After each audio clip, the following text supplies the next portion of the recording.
Hey guys, working on another DIY project today and just wanted to share it with you guys.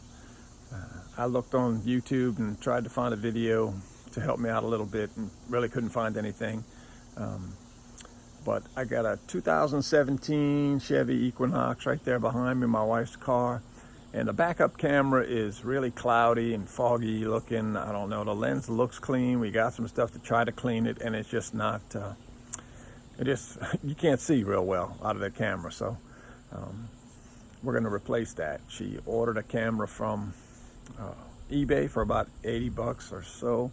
And I'll put a link for that in the description as well.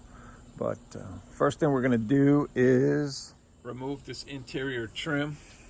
It's in two pieces. The top piece, you can see the seam here, but this top piece overlaps the bottom piece. So we'll pull this piece off first, and we'll take the bottom piece off, and then we'll be able to get to the camera. So the camera is mounted on this little deal with the Chevy emblem underneath, right above the license plate, like most vehicles are. This little chrome piece obviously detaches from the rear of the car somehow, and you can get inside to the wire and replace that camera. So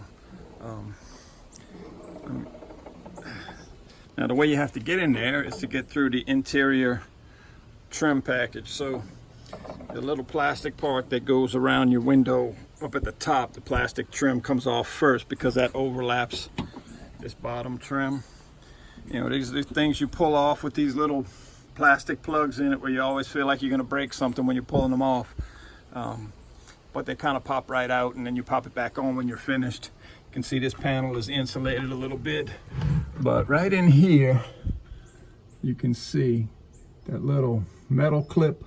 There's one on each side, and that one's a little bit trickier to pop out. So if the door was closed, this would actually be the bottom of the trim panel, where the latch is. But I find it much easier to get them out if you just grab a needle nose or a regular pair of pliers and pinch that thing a little bit and push the trim back, and you can pop that thing off of there. So there is one little screw right here where this handle type piece is on the back of the door, and then I unplugged the wire from the hatch button over there. So there's a little plastic cover that covers this screw. You pop that out, and then you can take that little screw out, and that'll be the only screw that's in this rear panel. Interior trim panel is removed, and if we look in here, right up here behind this bracket is the bracket that holds the rear windshield wiper motor, and right behind that you can see, I think you can see, there's a couple little nuts in here, two of them, that will remove that piece of trim that's above the license plate. There's also two of the little plastic push-in clips on either end to keep it secure too, but these two hex nuts will have to be removed to get that piece off, and then it should be pretty simple to change the camera out from there. So I misspoke. There's actually four of those little hex nuts. You can see the stud coming through right here. This is on the far right end, right side of the vehicle, and then there's one over here on the other end as well. It's a 10 millimeter hex nut. I just used a little extension on a 1/4 inch ratchet and took those out of there. So here it is. The rear trim piece is removed.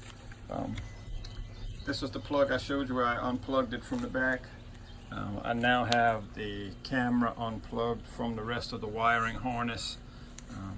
Just pull this little rubber plug out of the actual steel body part of the hatch, and the whole thing comes right out. This little camera, I don't know if you can see it well, but there's a little, sorry about the bad camera work, there's a little tab on the edge of this plastic piece that kind of snaps that camera in from the bottom side. So you can see how the camera looks there, rear facing obviously, but this little plastic frame kind of around it actually has little tabs on either side that snap in to that plastic chrome covered piece to hold the camera in place. So just got to kind of depress those two little tabs right there on the side, and the whole camera will pop right out. So there's the old camera. Just popped it out of that hole. It actually snaps in from the bottom side. One of the challenges is the little tab that you got to depress to pop it out. Is you can't get to it from the back side on this edge as easy as you can on this edge. So this one was real easy, but the other side it's hard to get to. So I wasn't really too worried about damaging it because I'm replacing the whole camera. So I just kind of forced it out of there. But the new camera comes with the wire as well. So both of those pieces will be replaced, and we'll put it back together. So I forgot to get a before shot of the backup camera and the problem we were having, but there it is with the new camera installed, and it looks great, good quality, much better than it was for sure. Thanks for watching.